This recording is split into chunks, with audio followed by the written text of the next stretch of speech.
Selamat siang dan salam sejahtera untuk kita semua. Perkenalkan, nama saya Meta Jelita, NIM saya 4012111029.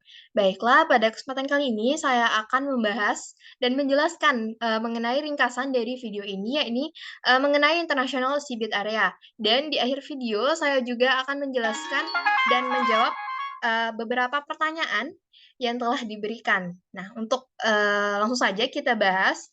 Jadi pada faktanya, sesuai dengan UNCLOS 1982, laut lepas atau high sea yang diatur oleh International Seabed Authority atau lebih dikenal ISA, itu lautnya mencapai 260 juta kilometer persegi.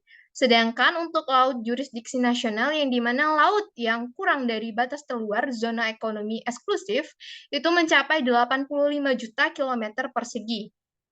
Nah, sehingga mencakup jumlahnya mencapai 45% jumlah lautan di dunia.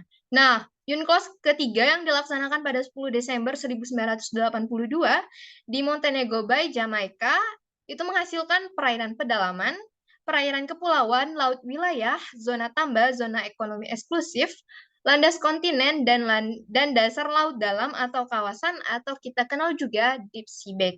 Nah, jadi kita akan fokus membahas deep seabed ini.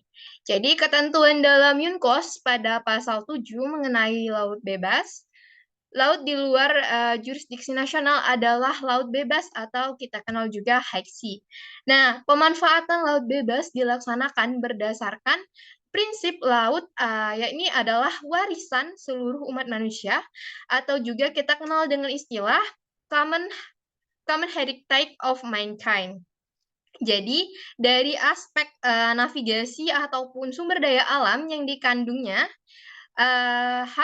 laut harus dapat dinikmati oleh seluruh umat manusia dan tidak boleh dimonopoli oleh satu negara atau beberapa negara yang kuat saja. Nah, deep seabed sendiri merupakan bagian dari high sea. Nah, tidak ada satupun negara yang dapat menuntut atau berdaulat atas bagian dari kawasan dasar laut internasional atau kekayaan yang terkandung di dalamnya. Nah, selanjutnya kita akan menjawab beberapa pertanyaan yang telah diberikan. Jadi pertanyaan pertama tadi mengenai apa pengertian dari common heritage of mankind. Jadi prinsip common heritage of mankind ini ada dalam sistem hukum laut internasional, yakni adalah suatu prinsip yang dimana memberikan kebebasan terhadap sumber daya alam yang terdapat di kawasan dasar laut internasional atau seabed area. Nah, terus untuk pertanyaan yang kedua yaitu seandainya besok Indonesia akan melakukan eksploitasi minyak di kawasan, apakah diperkenankan? Menurut saya sendiri, ini bisa saja diperkenankan dan bisa saja tidak. Tapi jika kita melihat realita di lapangan, sudah tentu ini sudah banyak dilaksanakan oleh masyarakat-masyarakat secara ilegal. Nah, tapi untuk pengaturannya, kita bisa melihat dari Undang-Undang Nomor 4 Tahun 2009 terdapat ayat tambahan di pasal 1, di mana dikatakan dalam pasal 1 ayat 28A, yakni wilayah hukum pertambangan adalah seluruh ruang darat, ruang laut, termasuk ruang dalam bumi sebagai satu kesatuan wilayah, yakni Kepulauan Indonesia, tanah di bawah perairan, dan landas kontinen. Nah, jadi dari pasal ini, yang menurut pendapat saya dapat memperkuat Indonesia dalam melakukan eksplorasi deep seabed mining di kemudian hari. Jadi di deep seabed mining ini perlu kita ketahui bahwa merupakan salah satu bentuk aktivitas pemanfaatan sumber daya alam di laut. Namun berdasarkan penelitian, pengertian deep seabed mining ini dapat mengacu pada penggalian 3 jenis mineral deposit pada dasar laut. Nah, Indonesia sendiri itu merupakan salah satu negara yang dapat menghasilkan minyak bumi dan migas dengan kapasitas yang cukup besar. Itu udah pasti kita tahu ya.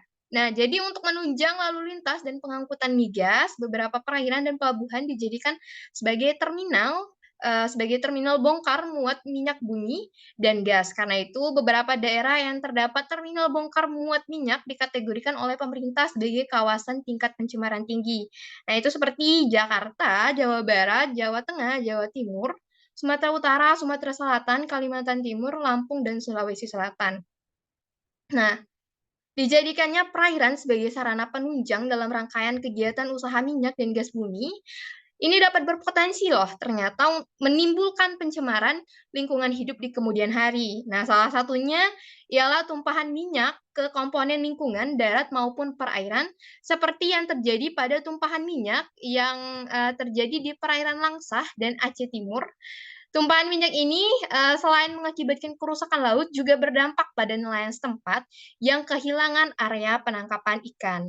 Nah, tumpahan minyak di laut adalah lepasnya minyak lah. Tumpahan minyak di laut adalah lepasnya minyak baik langsung ataupun tidak langsung ke lingkungan laut yang berasal dari kegiatan pelayaran, kegiatan pengusahaan minyak dan gas bumi atau kegiatan lain. Jadi dapat disimpulkan nih bahwa kegiatan eksploitasi minyak di kawasan laut itu sebenarnya terjadi secara ilegal selama ini. Nah, karena belum ada peraturan khusus yang mengaturnya, apalagi di UNCLOS belum ada yang mengaturnya secara khusus.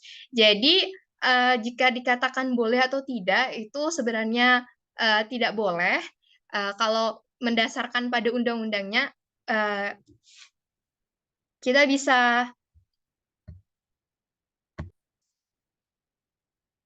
Namun apabila di kemudian hari, mungkin saja ada peluang Indonesia akan melakukan, tindakan, eksploitasi minyak atau eksploitasi deep seabed mining ini. Namun harus kita ketahui lagi bahwa eksploitasi minyak ini memiliki dampak yang cukup signifikan, jadi, dampaknya sangat besar terhadap lingkungan dan kehidupan kita di kemudian hari. Nah, itu saja yang bisa saya sampaikan pada video kali ini. Lebih dan kurangnya saya mohon maaf dan pada Tuhan saya mohon ampun. Demikianlah, terima kasih.